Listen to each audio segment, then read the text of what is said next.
네,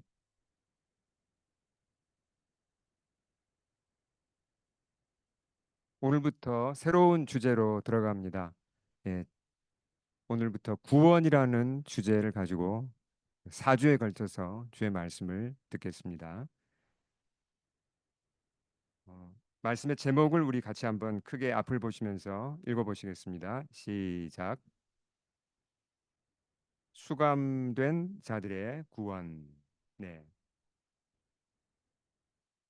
자, 구원이 무엇인가? 이 질문은 이제 우리가 참 자주 듣는 질문입니다. 교회에서는 어, 정말 자주 하는 얘기죠. 많이 쓰는 단어이고 구원에 대해서 구원이 무엇인가, 어떻게 구원받는가, 왜 구원이 필요한가. 근데 사실 참 중요한 얘기입니다. 예. 그리고 여러 가지 의문도 많아요. 사실 구원에 관하여서는 이런 의문들이 있잖아요. 정말 내가 구원받았는지 내가 정말 알 수 있나? 아니 이게 한 번 구원받은 사람은 끝까지 안전한 것인가? 음, 더 나아가서 구원이 혹시 취소되는 건 아닌가? 이런 여러 의문들도 있고 또 구원을 받았다는데 왜 나는 삶이 지금 잘 안 변할까?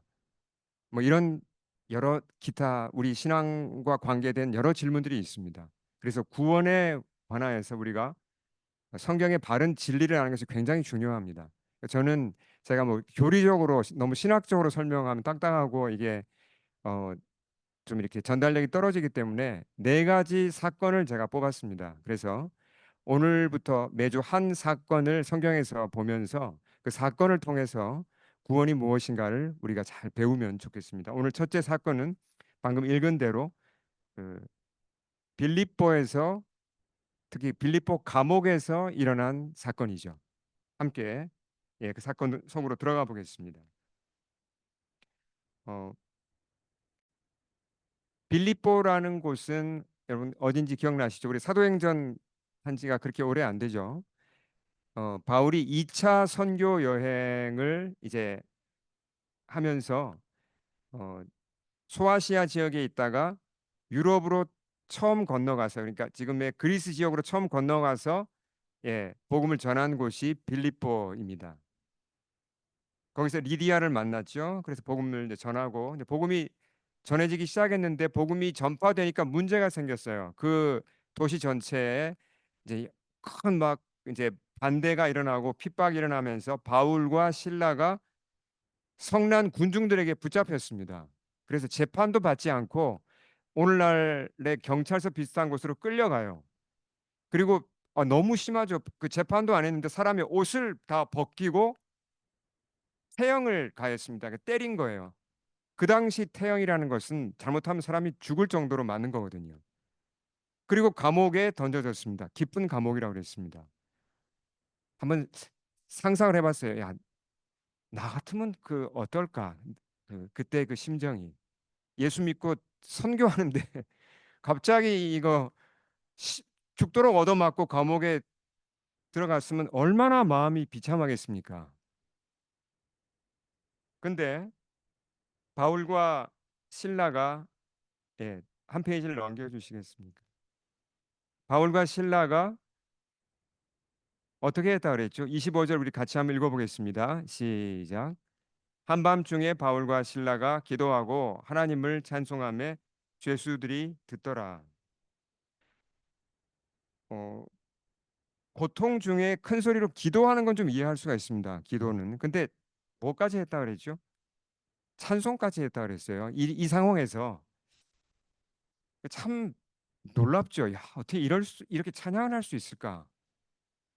사실 속으로 걱정도 안 되겠습니까? 보통 그렇게 매를 심하게 맞으면요. 잘못하면 사람이 불구가 될 수도 있습니다. 예.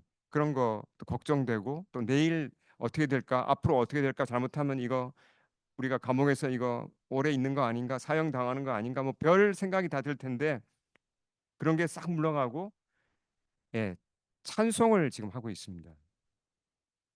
어, 근데 이런 평안 그리고 감사 바울과 신라 속에 있는 이 평안과 감사가 어디서 나온 거죠?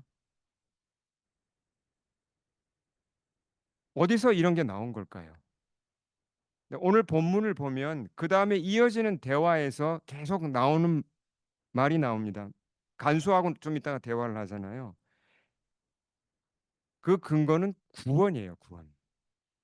바울과 신라가 구원을 받았기 때문에 구원 구원이라는 것이 이 사람들에게 이런 평강을 가져다 주고 감사를 가져다 주는데 그게 얼마나 견고했든지 감옥 속에서도 흔들리지 않는 평강이었습니다. 참 부럽죠. 저도 정말 이런 평강을 얻고 싶어요. 예. 그럼 구원이라는 게 도대체 뭔가?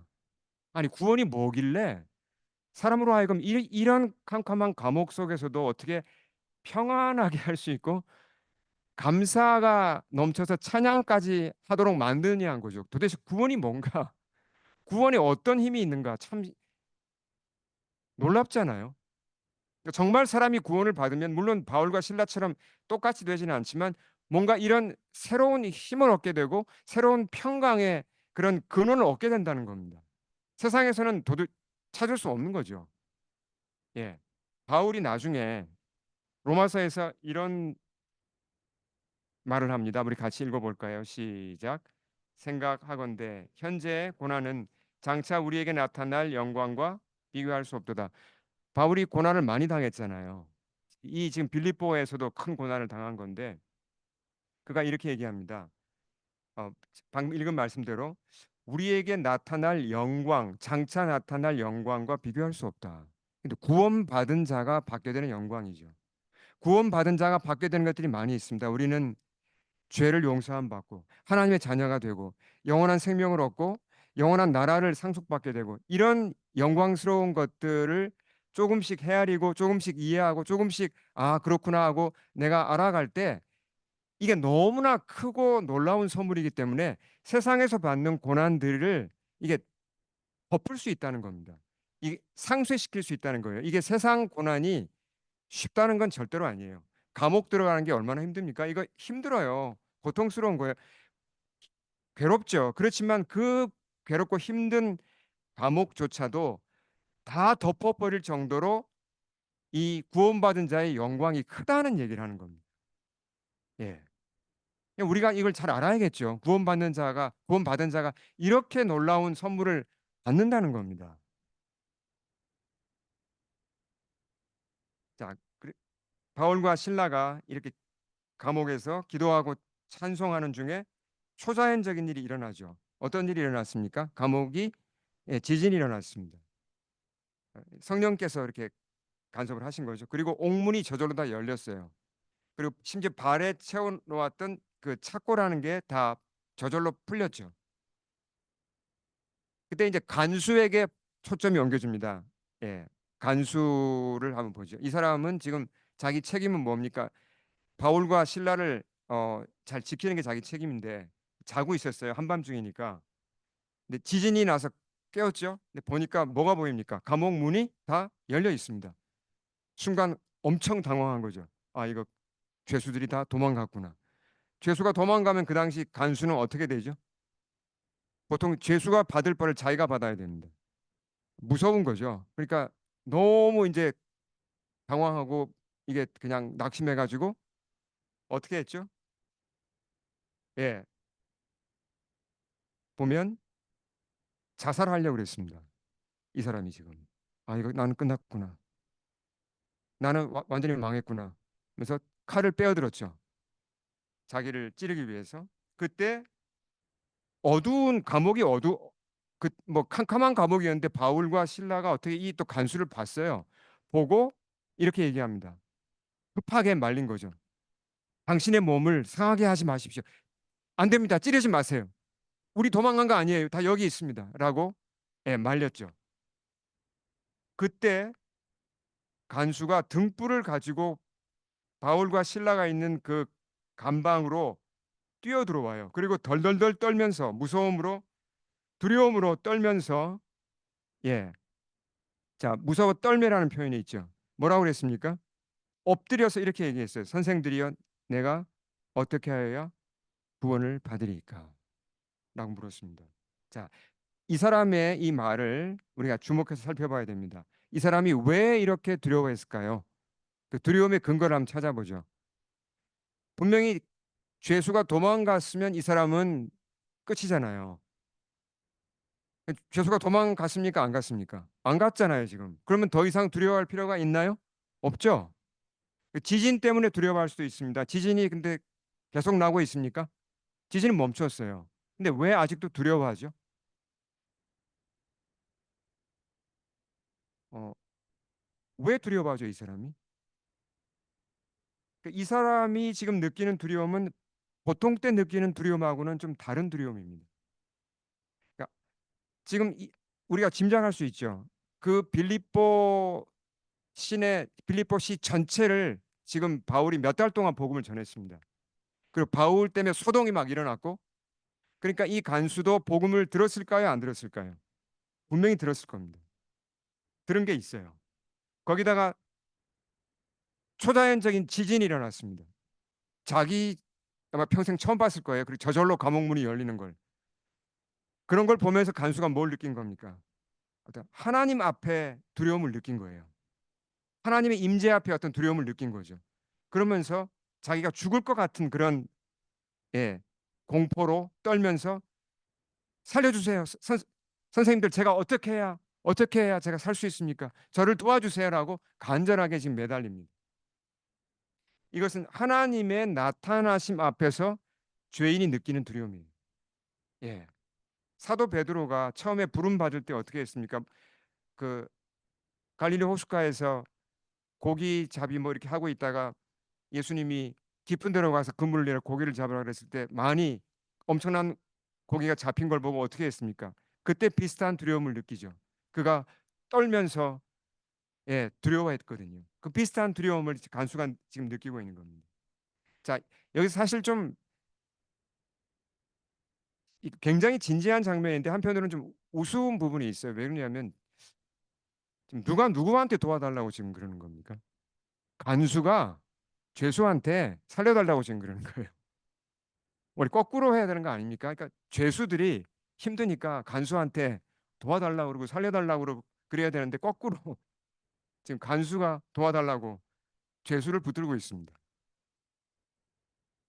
예. 그러니까 직접 써 있지는 않지만 이 성경에서 이 사도행전 저자인 누가가 간접적으로 우리에게 알려주는 메시지가 있어요. 누가 진짜 죄수입니까? 여기서 진짜 죄수가 누구예요? 바울과 실라는 감옥에 갇혔지만 평안합니다. 몸은 갇혔지만 영혼은 자유로워요. 간수는 감옥에 갇혔습니까? 아니잖아요. 자기는 감독하는 사람이잖아요. 자유로워요. 겉으로는 자유로워요. 그러나 그의 영혼은 보이지 않는 감옥에 갇혀 있습니다. 두려움과 죄책감과 어떤 그런 여러 감옥에 갇혀 있어요. 그게 드러난 거예요. 이 상황에서. 그러니까 이 사람이 공포를 느끼고 뭔가 여기서 나가야겠다, 살아야겠다라고 지금 발버둥을 치는 겁니다. 지금 우리가 오늘 제목대로 우리가 지금 이제 감옥 얘기를 하고 있고 갇힌자 얘기를 하고 있습니다. 그래서 제가 저도 영화에 관심이 많기 때문에 영화 얘기를 제가 자주 하는데 혹시 이 영화 보신 분 계십니까? 이건 그 상당히 그 명작으로 평가받는 영화죠. 안 보신 우리 청년들 한번 보시면 좋아요. 예. 근데 이게 원래 소설입니다. 그 세계적인 소설가 스테판 킹이라는 분이 이제 쓴 소설을 근거로 만든 영화인데 에, 뭐 간략하게 얘기를 하면 이제 그 주인공 앤디라는 사람이 누명을 쓰죠. 그렇죠? 자기 아내를 죽였다는 그 누명을 쓰고 종신형을 선고받고 감옥에 쇼생크라는 감옥에 이제 들어갑니다. 근데 여기 아주 무시무시한 감옥이에요. 탈옥이 불가능하고 아주 그 악명 높은 감옥인데 여기 들어가서 거기서 이제 그렇지만 앤디가 어떻게 삽니까? 그 감옥에 들어갔지만 아주 성실하게 지내요. 열심히 살아보려고 그리고 희망을 잃지 않는 그런 이제 얘기들이 나옵니다. 물론 이 소설과 영화가 크리스찬 소설이나 영화는 아닙니다. 그렇지만 우리가 여기서 배울 게 있어요. 그러니까 성경적으로 맞는 얘기도 있고 성경적으로 좀 틀린 얘기도 있습니다. 그러나 배울 게 있습니다. 무슨 얘기냐면 그 이 쇼생크 감옥을 보면요. 이게 세상의 축소판이에요. 예. 세상의 그 미니어처를 그대로 갖다 놓은 겁니다. 보세요. 감옥 안에 있던 사람이 그러면 어 이제 형기를 채우고 밖으로 나가면 이제 어 밖으로 나가서 자유인이 되면 정말 자유를 얻나요? 이 영화에서 그게 아니라는 걸 얘기해 줍니다. 예, 감옥에서 이제 석방되어 나간 사람이 예, 그걸 못 견디고 자살하는 그런 내용이 나와요, 또. 어, 근데 쇼생크 감옥이라는 것이 이제 이 세상의 축소판이라는 것은 어느 정도 공감이 가는 얘기입니다. 근데 이 주인공 얘기를 잠깐 더 하면 이 사람이 이제 보니까 아무리 성실하게 살아도 희망이 없으니까 탈출을 계획을 합니다. 그래서 자기 노력을 열심히 해서 결국은 19년 만에 감옥을 이제 탈출하는 그런 얘기죠. 예, 굉장히 이제 재미있는 내용입니다. 근데 좀 특이한 게 한 가지 있습니다. 왜 제목이 쇼생크 이스케이프가 아니고 쇼생크 리뎀션일까요? 혹시 저한테 답을 주실 수 있는 분 계신가요? 한글로 제목을 보면 이게 그냥 좀 별로 의미가 뭐 복잡한 게 없습니다. 쇼생크 탈출. 아, 쇼생크 감옥에서 탈출하는 얘기구나. 이렇게 되잖아요. 근데 영어로 보면 탈출을 강조하려면 쇼생크 이스케이프라고 써야죠. 근데 이스케이프가 아니고 리뎀션이라는 단어를 썼습니다. 이거 왜 그랬을까요, 작가가?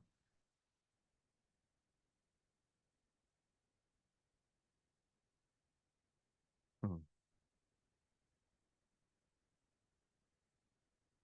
음, 음,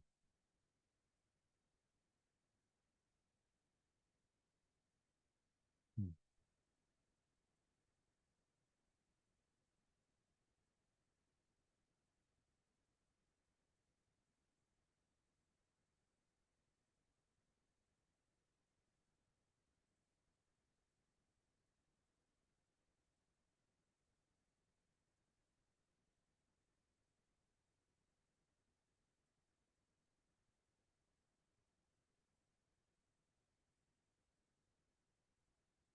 음.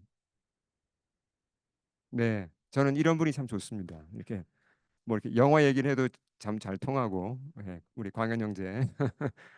네, 자, 근데 이건 이제 그 정확한 답은 몰라요. 그 스테판 킹이라는 분은 크리스찬 배경을 가진 사람입니다. 그렇지만 이 사람 작품을 읽어보신 분은 알겠지만 이 사람이 크리스찬 작품을 쓰지는 않습니다. 굉장히 복잡해요. 근데 하나의 뭔가 암시를 주는 게 있다고 저는 봅니다. 왜 리뎀션이라는 단어를 썼는가? 리뎀션이라는 단어는 이게 구원이라는 뜻이지만 혼자 스스로 내 힘으로 구원하는 것을 리뎀션이라고 부르질 않아요. 내가 내 힘으로 탈출한 것은 리뎀션이 아닙니다. 리뎀션은 뭐죠? 내 힘으로 탈출을 할 수 없을 때 리디머가 있어서 나를 구출해 주는 게 리뎀션이에요. 예. 물론 영화에서는 앤디가 자기 힘으로 탈출을 합니다. 그렇지만 뭔가 보이지 않는 손길이 그걸 이제 도왔다는 암시도 이제 우리가 거기서 찾을 수가 있다는 얘기죠. 예. 그러니까 큰 그림으로 보면 그렇습니다. 어, 사실 우린 다 영적으로 보면 죄의 종이죠. 사람은 다 죄의 종입니다. 우리 죄책감 벗어나지 못합니다. 우린 죽음을 벗어나지 못합니다. 우린 갈등을 벗어나지 못합니다. 우린 전쟁을 벗어나지 못합니다. 여러 어떤 감옥적인 요소들이 우리를 이렇게 애워싸고 있어요. 우리 힘으로 그걸 벗어나지 못합니다. 누가 사람이 자기 힘으로 죄책감을 벗어날 수 있습니까? 누가 어떤 자가 하나님의 심판을 자기 힘으로 벗어날 수 있습니까? 어떤 자가 죽음을 자기 힘으로 벗어날 수 있습니까? 벗어나지 못합니다. 그래서 우리에게 누가 필요하다는 거죠? 리디머가 필요하다는 겁니다. 예, 구원자가 필요하다는 거죠. 그런 의미에서 이 영화가 이제 뭔가 우리한테 생각을 하게 해주는 참 전 좋은 영화라고 생각합니다. 자, 다시 성경으로 돌아와서 간수가 지금 어떻게 됐죠? 자기가 지금 처한 상황이 정말 이거 내가 뭔가 이거 굉장히 좀 위기에 처해 있구나. 멸망에 처해 있구나. 여기서 빨리 내가 탈출해야 된다. 빨리 벗어나야 된다고 생각하고 도움을 요청했습니다. 어, 그때 다시 한번 그의 도움을 보면 간절히 이렇게 도움을 구했죠. 이때 바울이 한 답을 보면 31절 같이 읽겠습니다. 시작. 주 예수를 믿으라. 그리하면 너와 내 집이 구원을 받으리라. 이 말씀은 이제 전도지의 단골로 나오는 말씀이기 때문에 어떤 의미에서는 우리가 너무 덤덤하게 읽고 지나갈 수가 있어요. 뭐 그렇지, 맞아. 근데 그렇지 않죠. 어, 자, 이 말씀을 그러니까 이 사실 여기는 초청과 약속이 같이 들어 있잖아요. 초청은 뭐예요? 초청은 뭐죠? 주 예수를 믿으라. 초청이죠. 약속은 뭡니까? 너와 내 집이 구원을 받으리라. 이건 약속입니다. 근데 어, 이 말씀을 이해하고 받아들이기 위해서는요, 조건이 필요합니다. 그냥 읽으면 덤덤하고 끝나요. 근데 정말 이 말씀 앞에 내 영혼이 떨리고 이 말씀을 받아들이고 그렇게 되려면 조건이 필요하다는 겁니다. 간수처럼 돼야 된다는 얘기죠. 간수가 앞에 뭐라 그랬죠? 간수 같은 반응이 있어야 돼요. 무서워 떨며 어떤 하나님 앞에 어떤 내가 죄인이구나 이런 것을 발견하면서 어떤 그 하나님 앞에 두려움이 있어야 돼요. 그래서 내가 구원을 받아야 되는구나. 내가 구원을 받아야 되는구나라는 그런 어떤 절박함이 있어야 주 예수를 믿으라는 초청이 들린단 말이죠. 그렇지 않으면 안 들려요. 사람이 살아가다 보면 지진을 만날 때가 있습니다. 뭐 질병이나 사고일 수도 있고 뭐 여러 어려움들이 있죠. 하나님께서 그런 어떤 지진을 통해서 우리 영혼을 깨우기 원하십니다. 근데 아무리 시련이 와도 어떤 사람은 하나님께는 반응하지 않고 자기 힘으로만 또 버티고 나가는 사람도 있죠. 근데 정말 그냥 가벼운 지진이 올 때 빨리 정신을 차리고 하나님께 마음을 여는 것이 참 그게 복된 거죠. 예. 간수는 이 초청에 용기를 냅니다. 자, 그의 말을 보겠습니다. 잠깐만요. 네. 33절 4절 같이 읽겠습니다. 시작.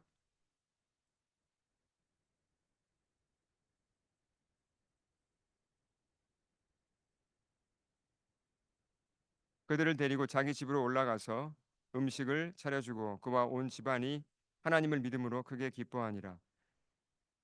간수는 그 초청을 받아들였죠. 근데 여기서 저자 누가가 뭘 강조합니까? 자, 그 밤 그 시각에 이걸 왜 강조했을까요? 예, 어, 바울이 그랬잖아요. 주 예수를 믿으라. 그리하면 너와 내 집이 구원을 받으리라. 근데 만약에 간수가 예수를 영접하면 어떻게 되는 거죠, 지금?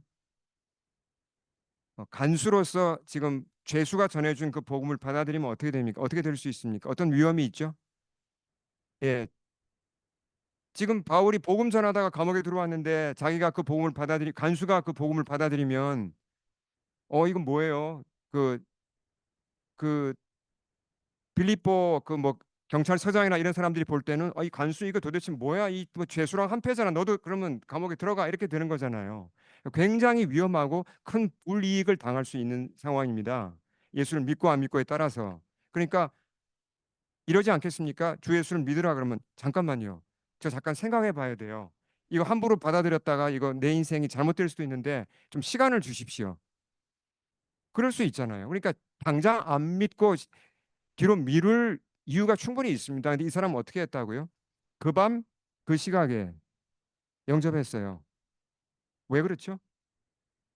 이 사람은 뭐가 더 급한지를 알았다는 얘기입니다. 뭐가 더 가치 있는지를 알았다는 얘기죠. 자기가 지금 굉장히 심각한 위기에 빠져 있다는 걸 그걸 느끼는 거죠. 그러면서 미루지 않고 그 구원의 줄을 붙잡았습니다. 그 시간에. 그러다가 기회가 지나가면 못 잡을 수도 있잖아요. 그랬을 때 큰 기쁨이 임하고 예. 그 온 가족이 구원을 받았습니다. 어, 우리가 복음을 제시했을 때 복음을 사람들이 잘 안 받아들이죠, 보통. 물론 시간이 걸리는 건 맞습니다. 뭐 단번에 받아들이는 사람이 얼마나 뭐 정말 드물죠. 그렇지만 복음을 전했는데 받아들이지 않는다면 어, 이유는 딱 한 가지입니다. 뭘 모른다는 거죠? 그 사람이 아직 자기가 감옥에 갇혔다는 걸 모르는 겁니다. 그리고 얼마나 이게 심각한 상태인지를 모른다는 거죠. 어, 지난주 우리 수련회 갔을 때도 비가 엄청 많이 왔었습니다. 근데 이제 캐나다 전역에서 보면 조난 사고가 자주 일어나요. 제가 이제 그 우연히 보게 된 소식을 보면 그 밴쿠버 북쪽에서 거기 린 캐년이라는 곳이 그 협곡이죠. 거기서 한 남자가 조난을 당한 뉴스가 떴더라고요.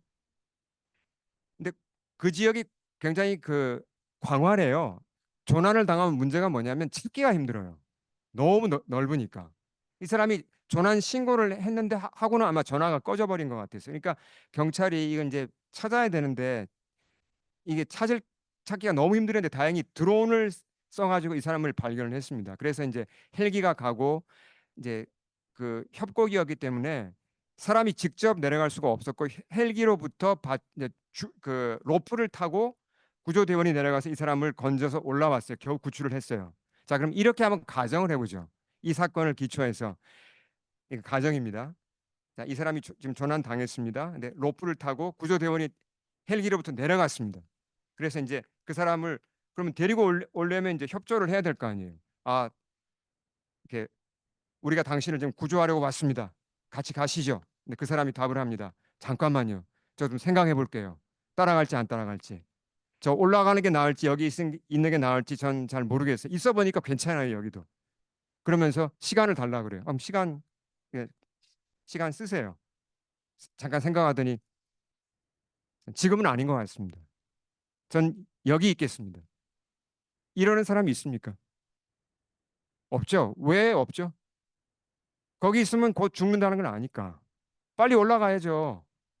마찬가지예요.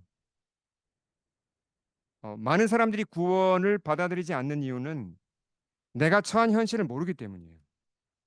내가 지금 감옥에 갇혀 있고 조난당해 있다는 걸 모르기 때문입니다.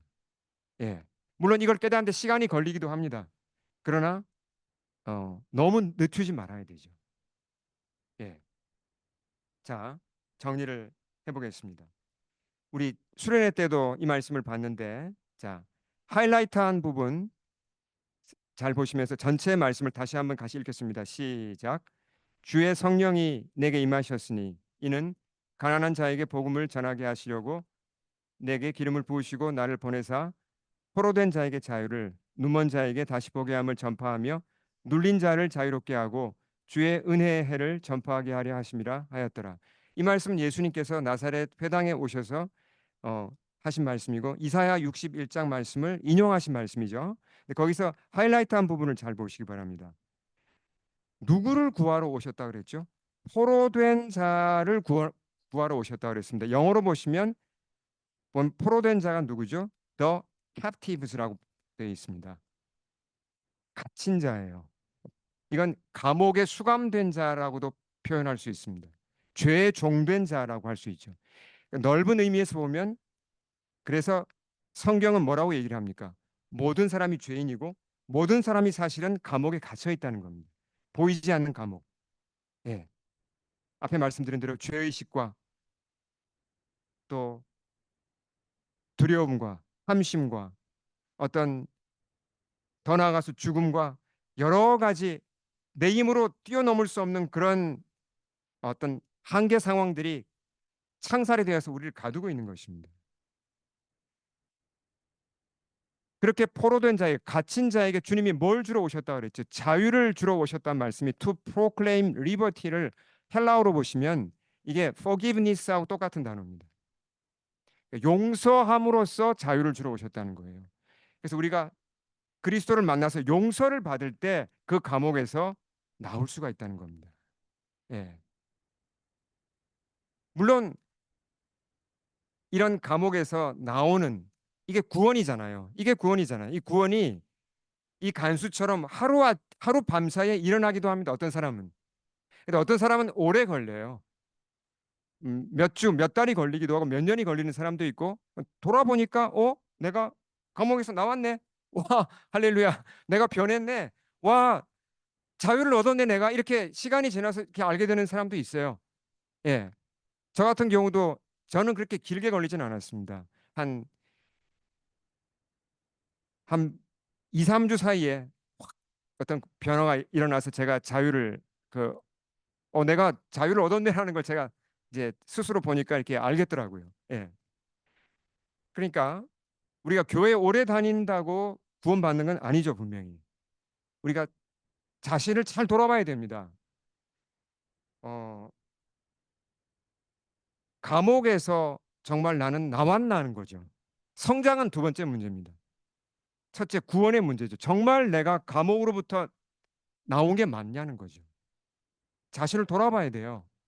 감옥에서 나온 체험, 그러니까 죄 사함을 받은 체험, 죄로부터 자유를 얻은 그 체험과 감격이 내 속에 있다면 나는 거기서 나온 거죠. 그렇지만 그런 감격이나 자유를 느낀 것이 없다면 나는 아직 나온 게 아닙니다. 그럼 제대로 다시 시작을 해야 되는 거죠. 굉장히 중요한 문제입니다. 그래서 우리가 어, 주님은 분명히 뭘 하러 오셨다 그랬습니까? 우리에게 자유를 주러 오셨습니다. 용서를 주러 오셨고 그것을 위해서 십자가를 지신 것입니다. 이 자유를 우리가 잘 누리고 이 구원을 잘 누려야겠습니다. 우리 함께 기도하겠습니다. 주님 앞에 엎드리겠습니다.